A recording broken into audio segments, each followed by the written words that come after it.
जय हिंद साथियों, मैं बबलू धाकड़ स्वागत करता हूं आप सभी का धरणीधर एग्रो क्लासेज के डिजिटल प्लेटफॉर्म पर। साथियों, आज हम अध्ययन करने वाले हैं प्लांट टिश्यू कल्चर के इतिहास के बारे में हम आज चर्चा करने वाले हैं, जिसके अंतर्गत हम कई सारे वैज्ञानिकों के बारे में देखेंगे कि उन किन वैज्ञानिकों के द्वारा प्लांट टिश्यू कल्चर के अंदर कौन सी चीज़ विकसित की गई थी, और साथ ही साथ में हम देखेंगे कि उनके योगदान की वजह से ही आज प्लांट टिश्यू कल्चर जो है वो इतना चलन में आ पाया है। तो आइए स्टार्ट करते हैं आज का सेशन। आप भी अपने साथ में कॉपी पेन लेकर बैठेगा, प्रॉपर नोट्स बनाते हुए चलिएगा और इसे अपने साथियों के साथ में अधिक से अधिक शेयर कीजिएगा। तो स्टार्ट करते हैं प्लांट टिश्यू कल्चर का इतिहास। यदि हम सबसे पहले बात करें प्लांट टिश्यू कल्चर के इतिहास या इसकी हिस्ट्री की, तो हिस्ट्री के अंदर हमें सबसे पहले उन वैज्ञानिकों के बारे में हम देखेंगे कि जो सबसे ज़्यादा इस पर काम किया था। तो उसमें जो सबसे पहला जो हमारे वैज्ञानिक का नाम आता है वो आता है हेबरलैंड। क्या आता है? सबसे पहला जो वैज्ञानिक का नाम आता है वो आता है हमारे हेबरलैंड। कौन सा वैज्ञानिक आता है? हेबरलैंड। हेबरलैंड के बारे में हमें तीन चीज़ें याद रखनी है कि इन्होंने कौन कौन से कार्य किए थे। तो हेबरलैंड की यहाँ पर यदि हम बात करें तो सबसे पहला आता है हेबरलैंड को क्या कहा जाता है? प्लांट टिश्यू कल्चर का जनक। अगर आपसे पूछे कि विश्व में पादप उत्तक संवर्धन का जनक कौन है, तो वो हो जाएगा हमारे कौन हो जाएगा? हेबरलैंड हो जाएगा। ये याद रखिएगा, ठीक है ना।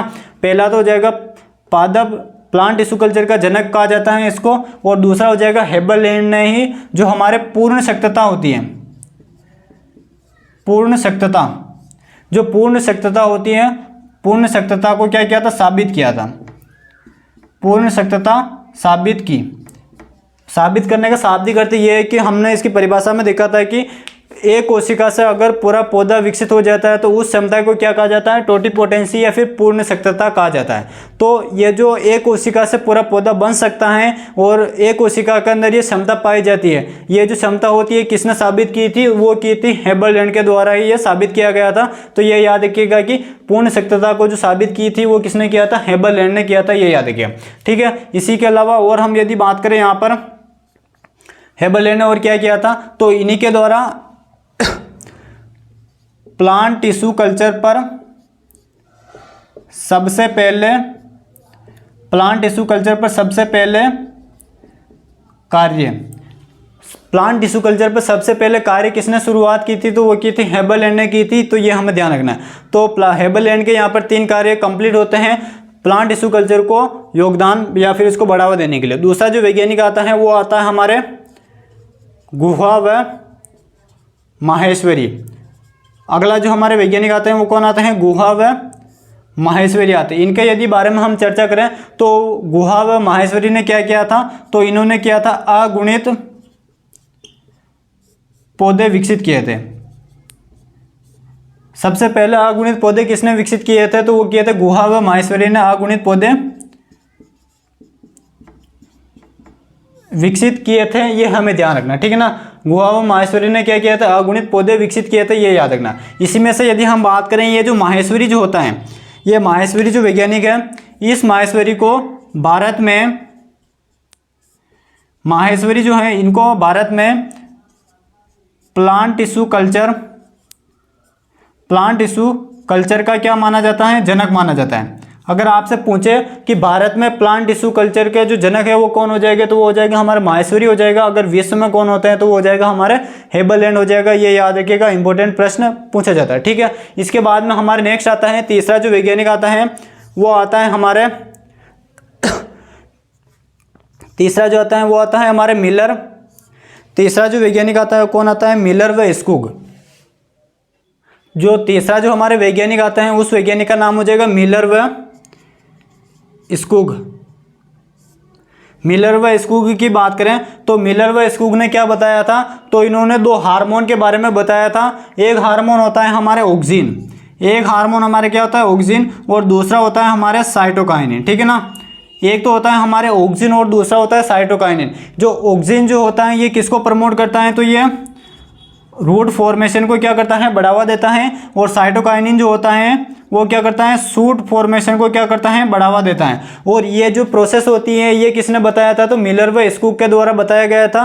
इन्होंने बताया था कि यदि हम प्लांट टिश्यू कल्चर के अंदर ऑक्सिन का जो सांद्रता होती है वो ज़्यादा रखेंगे तो जड़ का निर्माण अधिक होगा। अगर हम प्लांट टिश्यू कल्चर के अंदर जो न्यूट्रिएंट मीडिया काम में लेते हैं उसके अंदर अगर साइटोकाइनिन की कंसंट्रेट ज़्यादा रखेंगे तो उसमें शूट का फॉर्मेशन ज़्यादा होगा। और ये किसने बताया था? तो मिलर व स्कूक के द्वारा बताया गया था। ये हमें ध्यान रखना, ठीक है ना। इसी प्रकार थोड़ा और आगे हम बढ़ते हैं। उसके बाद में आता है हमारी ये मिलर। ये जो मिलर होता है, इस मिलर की यदि हम बात करें तो इस मिलर के द्वारा एक हार्मोन होता है काइनेटिन। एक हार्मोन होता है काइनेटिन। तो काइनेटिन की जो खोज की थी वो किसने की थी? तो वो की थी हमारे मिलर के द्वारा की गई थी। तो मिलर व स्कूक ने दोनों ने मिलकर ऑक्सिन और साइटोकाइनिन के बारे में बताया था कि कौन कब कैसे कार्य करेगा, वो बताया था। और इसमें से मिलर ने बताया था काइनेटिन जो होता है उसकी खोज किसके द्वारा की गई थी? तो मिलर के द्वारा की गई थी। ये हमें ध्यान रखना, ठीक है ना। इनका यदि आप स्क्रीनशॉट लेना चाहते हैं तो फटाफट से इसका स्क्रीनशॉट लीजिए, फिर हम और जो वैज्ञानिक हैं उनके बारे में चर्चा करते हैं, ठीक है ना। फटाफट से इसका स्क्रीनशॉट लीजिए। अब अगला जो हमारे वैज्ञानिक आता है वो आता है हमारे मुरासिगे व स्कूक। कौन आता है? मुरासिगे व स्कूक। अगला जो हमारे वैज्ञानिक आता है नंबर 4 पर वो आता है मुरासिगे। अगला जो हमारे वैज्ञानिक आता है वो आता है मुरासिगे व स्कूक।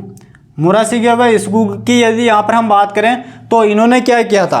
तो मुरासिगे व स्कूक के द्वारा एक मीडिया तैयार किया गया था और उस मीडिया को हम MS मीडिया के नाम से जानते हैं। किस नाम से जानते हैं? MS मीडिया के नाम से जानते हैं। ये मीडिया क्या होता है? तो जो हमारा पोषक माध्यम जो होता है जिसके ऊपर हम एक्सप्लांट को रखते हैं और उस एक्सप्लांट से फिर नए पौधे का विकास होता है, उस माध्यम को क्या कहा जाता है? MS मीडिया कहा जाता है। और ये MS मीडिया सर्वाधिक प्रयोग किया जाने वाला माध्यम होता है, ये याद रखिएगा, ठीक है ना। तो ये हमें ध्यान रखना है कि मुरासिगे व स्कूक ने क्या विकसित किया था? MS मीडिया विकसित किया था। तो ये जो MS है, M से तो हो जाएगा मुरासिगे और S से हो जाएगा स्कूक। तो इनके नाम के आधार पर ही ये MS मीडिया का नाम रखा गया, ठीक है। नंबर 5 पर बात करें तो नंबर 5 पर हो जाएगा हमारे यहाँ पर नंबर 5 पर हो जाएगा हमारे हेनिंग। अगला जो हमारे वैज्ञानिक आता है वो क्या जाता है? हेनिंग। हेनिंग की यहाँ पर हम बात करें तो इन्होंने क्या किया था? तो इन्होंने सबसे पहले भ्रूण संवर्धन का विकास किया था। भ्रूण संवर्धन का जो विकास है वो किसके द्वारा किया गया था? सबसे पहली बार तो वो किया गया था ई हेनिंग के द्वारा भ्रूण संवर्धन का विकास किया गया था। ये हमें ध्यान रखना, ठीक है। इसी प्रकार हम नंबर 6 की बात करें तो नंबर 6 पर आ जाएगा हमारे यहाँ पर नंबर 6 पर आ जाएगा मुरासिगे। कौन आ जाएगा? पहले हमने जो चर्चा की थी वो की थी हमने मुरासिगे व स्कूक की चर्चा की थी, लेकिन यहाँ पर हमें याद रखना केवल और केवल मुरासिगे। इन्होंने क्या किया था? तो इन्होंने सबसे पहले आर्टिफिशियल जो सीड होता है जिसको हम कृत्रिम बीज के नाम से जानते हैं, वो सबसे पहले किसने विकसित किया था? तो वो किया था मुरासिगे के द्वारा। सबसे पहली बार कृत्रिम बीज का विकास किया गया था, ये हमें ध्यान रखना, ठीक है। नंबर 7 की यदि हम बात करें तो नंबर 7 पर आता है हमारे कार्लसन। क्या आता है?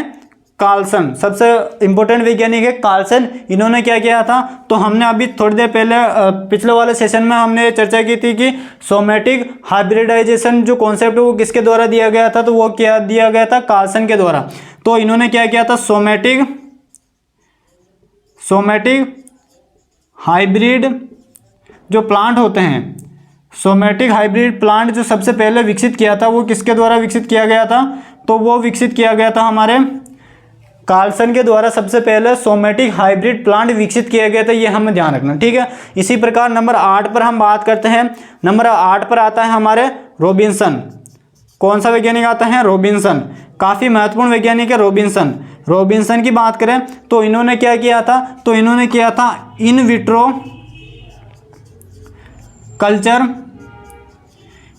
Culture of root tip. In vitro culture of root tip, ठीक है ना। ये जो रूट टिप जो होता है उसका सबसे पहली बार प्रयोगशाला के अंदर जो संवर्धन किया था वो किसने किया था? तो वो याद रखना रॉबिन्सन के द्वारा किया गया था। इसको कैसे याद रखोगे? तो यहाँ पर 8 से हो जाएगा और ये इधर हो जाएगा 8, तो यानी कि 2 8 से याद रखिएगा। रूट टिप का जो विकास किया था वो किसने किया था? संवर्धन के माध्यम से वो किया था रॉबिन्सन के द्वारा। सबसे पहली बार इसका प्रयोग किया गया था, ये याद रखिएगा, ठीक है ना। इसका फटाफट से आप स्क्रीनशॉट लीजिए। उसके बाद में जो शेष और बचे हुए जो वैज्ञानिक है उनके बारे में हम चर्चा करते हैं। अब इसके बाद जो हमारे अगला जो वैज्ञानिक आता है वो आता है मोरेल और मार्टिन। कौन आता है? मोरेल और मार्टिन, काफ़ी इंपॉर्टेंट वैज्ञानिक है वो, उसके बारे में हम चर्चा करते हैं। अगला जो हमारे 9 नंबर का जो वैज्ञानिक आते हैं वो आते हैं मोरेल व मार्टिन। मोरेल व मार्टिन की यहाँ पर हम बात करें साथियों, तो इनके द्वारा पादप उत्तक संवर्धन के अंदर कौन सा सराहनीय कार्य किया गया था? तो वो कार्य किया गया था मेरिस्टम, या फिर हम जिसको कह सकते हैं सूट टिप कल्चर। जो पादप उत्तक संवर्धन के अंदर जो सूट टिप कल्चर जो होता है उसका पहली बार जो संवर्धन किया गया था वो किसके द्वारा किया गया था? तो मोरेल व मार्टिन के द्वारा किया गया था, ये याद रखिएगा, ठीक है ना। इसी प्रकार नंबर 10 पर जो हमारे वैज्ञानिक आते हैं वो आते हैं हमारे वो आ जाएगा रिनट व स्टीवर्ट। कौन वैज्ञानिक हो जाएगा? रिनट व स्टीवर्ट वैज्ञानिक। रिनट व स्टीवर्ट जो वैज्ञानिक थे, इन्होंने क्या किया था? तो इन्होंने जो हमारे सोमेटिक एम्ब्रियोजेनेसिस जो होता है उस प्रोसेस के बारे में किसने बताया था? तो रिनट व स्टीवर्ट ने बताया था। तो सोमेटिक एम्ब्रियोजेनेसिस, जिसको हम हिंदी के अंदर कायिक भ्रूण जनन के नाम से जानते हैं, इस प्रोसेस के बारे में किसने बताया था? तो वो बताया था हमारे रिनट व स्टीवर्ट के ने बताया था, ये ध्यान रखिएगा। उसके बाद में नंबर 11 पर जो वैज्ञानिक आते हैं वो आते हैं हमारे FW वेंट। कौन आता है? FW वेंट की यहाँ पर हम बात करें तो FW वेंट ने सबसे पहली बार ऑक्सीजन की खोज की थी। ऑक्सीजन की खोज किसने की थी? वो की थी FW वेंट के द्वारा ऑक्सीजन की खोज की गई थी। ये भी हमारे प्लांट टिश्यू कल्चर के अंतर्गत आने वाला वैज्ञानिक है। उसके बाद में नंबर अगला जो वैज्ञानिक आते हैं वो आते हैं कोगेल। कौन सा आता है? कोगेल वैज्ञानिक की बात करें तो इन्होंने क्या किया था? जो FW वेंट ने जो ऑक्सीजन की खोज की थी, और वो जो ऑक्सीजन का जो नाम था वो था IAA। क्या नाम था? IAA। लेकिन ये जो IAA जो नाम था वो किसके द्वारा दिया गया था? तो वो दिया गया था कोगेल के द्वारा। तो इन्होंने क्या किया था? IAA का क्या किया था? नामकरण किया था। तो प्रश्न आ जाए कि IAA की खोज किसने की थी? तो वो तो हो जाएगा हमारे FW वेंट हो जाएगा, ठीक है ना। और अगर पूछा जाए कि IAA जो इसका पूरा नाम होता है इंडोल एसिटिक एसिड, इसका नामकरण किसने किया था? तो वो किया था कोगेल के द्वारा, जिसको हम IAA के नामकरण के नाम से भी जानते हैं, ये याद रखिएगा, ठीक है ना। तो कोगेल ने क्या किया था? तो IAA का नामकरण किया था, ये हमें याद रखना, काफ़ी महत्वपूर्ण वैज्ञानिक है, ये याद रखिएगा। अगला जो हमारे वैज्ञानिक आता है 13 नंबर पर वो आता है कांता। ये कांता ये वैज्ञानिक हुआ था, और इन्होंने सब क्या बताया था? तो सबसे पहली बार इन्होंने बताया था कि टेस्ट ट्यूब फर्टिलाइजर,